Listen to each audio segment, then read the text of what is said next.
नमस्कार, मैं हूं जेएल प्रजापति, परियोजना संचालक आत्मा, किसान कल्याण तथा कृषि विभाग जिला दमोह। आज मैं एक बहुत ही महत्वपूर्ण विषय को लेकर के आया हूं। जो किसान बंधु फसल अवशेष पराली या नरवाई में आग जला देते हैं, उसका प्रबंधन कैसे करना है, इसके संबंध में आज हम चर्चा करेंगे। किसान बंधुओं से मेरी ये अपील है, इस टैगलाइन के साथ में आज मैं शुरुआत करना चाहता हूं कि नरवाई में आग ना लगाएं, नरवाई प्रबंधन की विभिन्न विधियां अपनाएं। आधुनिकीकरण और मशीनीकरण का जो दौर है वो अभी चल रहा है और किसान बंधुओं समस्त प्रकार के हमारे जो कृषि कार्य हैं वो मशीनों के माध्यम से संपादित होते हैं और इसमें एक क्रिया फसल कटाई की भी है। कृषकों द्वारा जो फसल कटाई की जाती है वो कंबाइन हार्वेस्टर के द्वारा की जाती है और इसके बाद जो फसल अवशेष बचते हैं उसमें किसान बंधु जाने अनजाने में जो है आग लगा देते हैं, जिसके कारण हमारी जमीन की जो है उर्वरक क्षमता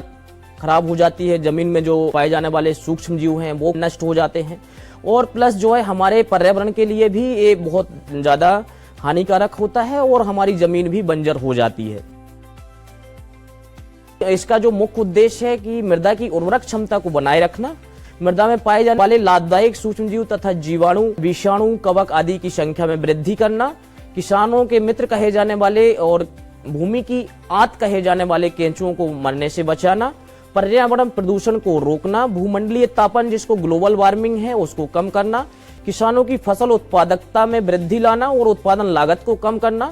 किसानों को फसल उत्पादन के साथ साथ फसल अवशेष पराली प्रबंधन से अतिरिक्त लाभ क्या हो सकता है, इसका जो मुख्य उद्देश्य है, और फसल अवशेष पराली प्रबंधन का प्राकृतिक और जैविक खेती में क्या उपयोग हो सकता है, इसके बारे में भी नरवाई प्रबंधन का उद्देश्य है। इस सबसे पहले हम जानेंगे पराली प्रबंधन में जो है यदि हम आग लगा देते हैं तो उसके नुकसान क्या होते हैं, इसके बारे में जानेंगे।